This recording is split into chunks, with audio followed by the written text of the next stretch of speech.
Good morning, everyone. Happy Monday to you. Happy Monday. Good morning. Good morning. I hope that you all got to be a part of something to celebrate, to serve last Monday on the holiday for Martin Luther King. So I hope that you got to do something to commemorate the work of Dr. King. I was honored to be able to help with a food giveaway and just all of us doing our part. So, hope that you were able to do that on last Monday.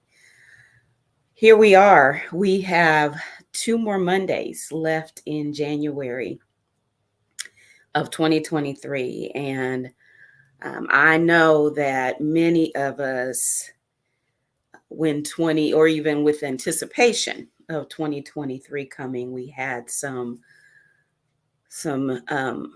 desires, some plans, some resolutions. And so we're just going to check in today. We're just going to check in to see where you are with those commitments. So I gave you the statistic uh, on one of the lives that by mid-February, about 80% of people have abandoned resolutions. And we all can start out as gangbusters, right? With the new year, it's like a new hope. There's a new fire. There's a refreshment because we're coming off of a lot of us having some time off for holidays. And so, when you start that year, you're fired up. But how do you keep that momentum going, right? That's the question of the day. And so, are you still committed? Are you still committed to those things that you committed to do as the new year began? Before I say any more, thank you for those of you who wished my sister and I happy birthday yesterday. We had a birthday, and it was just a wonderful day, and just feeling the love and wishes from everybody was just a blessing. So thank you for those of you that wished us happy birthday. But again, keeping the momentum going, and what is your commitment at this point? And so today we're just going to talk about, are you committed? Are you committed?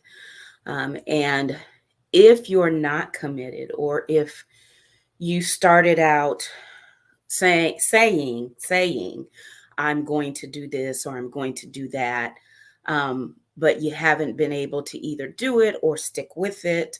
It's you need to kind of examine your commitment, right? How committed are you to whatever it is that you just said you would do? And I wouldn't call it a resolution, because resolutions oftentimes, they sometimes, not all times, but sometimes they can just not be planned out well. And because they're not planned out well, you just, it kind of is just something you put out there, but did not necessarily, as my sister would say, play the tape out, think it all the way through. What is it going to take, etc.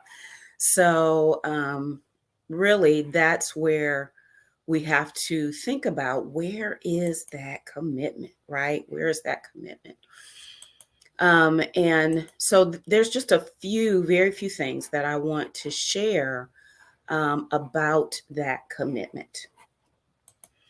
And the first thing that I will say is that if you had something that you wanted to do, or there is something you want to do, first of all, you can start anytime. Just because you didn't get started at the beginning of the year, or you haven't been able to stick with it or whatever, start anytime, start over. Right? Don't allow the enemy to keep you from what you desire to be doing, what you know you should be doing. And so that actually brings me to the first point, is if you are struggling with that commitment, was there prayer? Did you pray and ask the Lord about what it is He wanted you to do, the desire of your heart? Did you pray about that desire that was stirring in you and how you should go about it? So the word of God says, commit your plans to the Lord. But I've been taught that those plans should come from Him, right? Not that it's something haphazard and you just kind of start doing it, but is that a plan that is from the Lord? And that's only going to come through our prayer and through our seeking Him. So if you're struggling with commitment, maybe there was no prayer that was um, put out there, that you didn't spend time in prayer about this commitment that you wanted to make. And I keep calling it a commitment because we don't want to, it's not something that's fly by night. It's not something that's going to happen like that. It's not something that you want to give up on. I believe that there are things that you are committed in your heart to do or desire to do. And so we have to pray about that and ask God for the direction, right, that He has for us. So the first thing is, if it's not working out, then maybe there was no prayer and you need to go back and do that step. The next thing is no passion. So are you doing it because somebody else said it was a good idea? Or, so many times I know people say, oh, you're so good at this, or but is that what God has said for me to do? Is that the giftings He's wanting me to walk in? And, I would say that, if people see a gift in you, I'm sure that it's something that's God has given you, but how are you cultivating it, right? How are you cultivating that gift? And what are the things that are a passion in your heart? Because I believe the things that are a passion in your heart are the things that God has placed in your heart. So what are you passionate about? And if you're not operating there, why not? What's missing? What needs to happen for you to operate in that area of passion? Okay. I know when I started teaching, I loved teaching, but I didn't realize the length that God was going to take me to in that gift that He had given me. And so when I had the opportunity to move into teaching in higher education, it was really confirmation from Him and from trusted people in my life that allowed me to walk that road. And I've walked this road now for 20 years of teaching, but he had a passion in me to do that. He had a gifting in me to do that. And so He allowed the door to open for me to do that. And it did come with prayer, because in my mind, I was where I was supposed to be, doing what I was supposed to be doing, but I had to go back, right? I had to go back to the Lord. I had to ask Him, was this where I was supposed to be? Was this what I was supposed to be doing? And again, I thank God for people in my life that prayed with me and encouraged me and guided me, a pastor that guided me, so that I did not miss the opportunity that God has set before me. So if you haven't prayed about it, pray about it. If there's a passion or there's a stirring in your heart, then if you're not walking in that, why not? What's holding you back? And so when you have a commitment, if there's no prayer and there's no passion, then that commitment's probably not going to, you're probably not going to stay the course with that commitment. When you have that prayer in play, when you've prayed and you have that passion, the plan, what's the plan? What's the plan? I talk about plans a lot. And I've learned over this last year, especially, that planning is critical. And going back to your plan on a regular basis is critical. You've got to have a plan, and you've got to go to the plan and check the boxes on the plan and reevaluate the plan. And if there's something missing on the plan, you got to put that step in there. But if you do no planning and you just haphazardly say, this is what I want to do, and there's no plan, first of all, there's no prayer, and then there's no plan, It's just, some words in the wind. You've got to have a plan. And I've learned that really this last year, in stepping into this coaching space. You've got to have a plan. So if you haven't done that, step back, pray, ask God to stir the passion in you and put that plan on paper, and then go back to it. Go back to it. And as you do that, you need support. Okay. If you have no support, it's going to be hard. It's going to be hard. You have to have supportive people in your life, but you can't talk to everybody about the plan. You can't talk to everybody about the vision. You talk to the people that God has entrusted you to. For example, your pastors. Have If God has entrusted your soul, right? First of all, it's up to you, right, to have that relationship with him. But then he set you in a place where there are people that will pray for you and encourage you, and and are trusted people in your life. Share it with them and allow them to support you. Again, something I learned this year, or end of 2022. Share that so that they can be praying for you. I thank God for my pastor. She said that to me. Let me be praying for you. Like, why was I out there trying to be an island, right? Why was I out there trying to be somebody all on my own? God created us for community, and he put us in communities so that we would have, excuse me,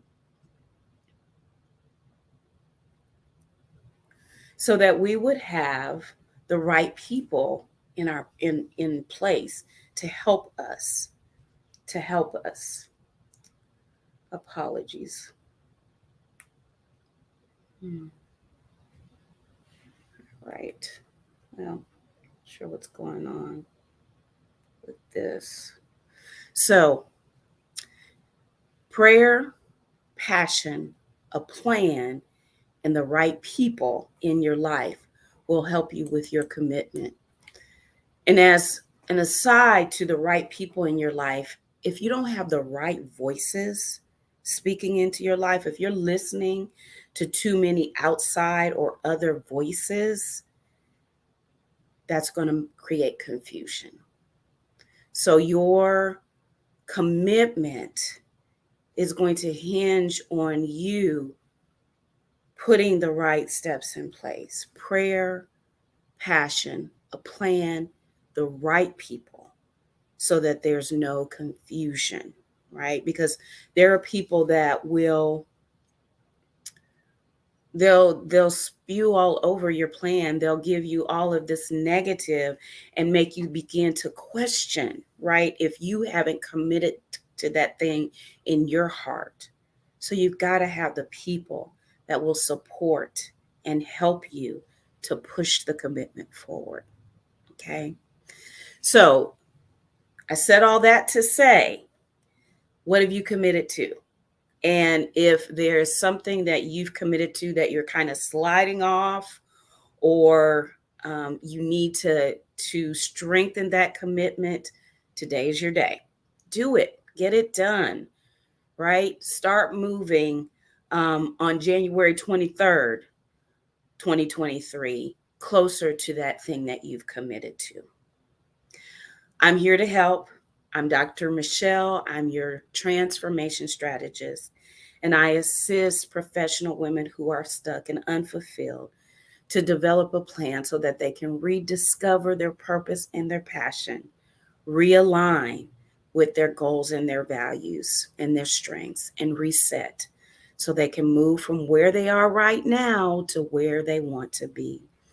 So I'm putting my calendar link in the comments and encouraging you to get on the calendar, schedule a complimentary 30-minute discovery call where we can discuss where you are right now, where you're trying to go, and are we a fit to work together?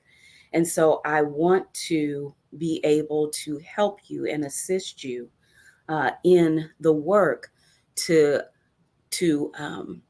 finishing those things that you started, right? And it takes some real evaluation, right, of your own self-awareness, where you are, what are some things you need to do in your life to be able to stay the course so that you really end up operating where you're designed to operate in the gifts that you're designed, that God's designed for you to operate in.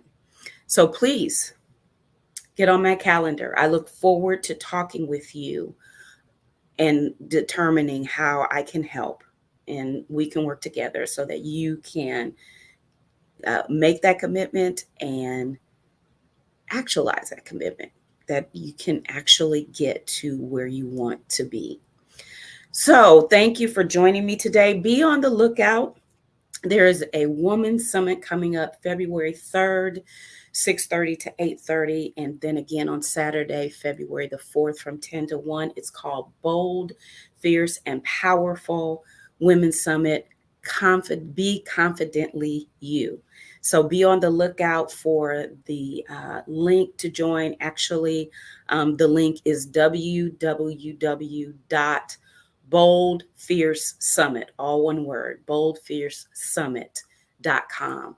And you can already go and register for that summit, but you'll be seeing the information coming out on that summit here in the next day. So put that on your calendar. I've got some dynamic women coming for this summit. And so you do not want to miss it. I'm so excited. I'm so excited. But I look for you on my calendar so that we can schedule that call, so we can have that time together and determine how we will walk together so that you can make those commitments, but also carry those commitments out to the end. All right, Dr. Michelle here. I hope you have an amazing Monday, an amazing week. Stay warm. If you're somewhere cold, which a lot of the country is, stay dry because there's a lot of precipitation out there as well. So have a great day, and I'll talk to you next week for It's Monday again. Have a great day.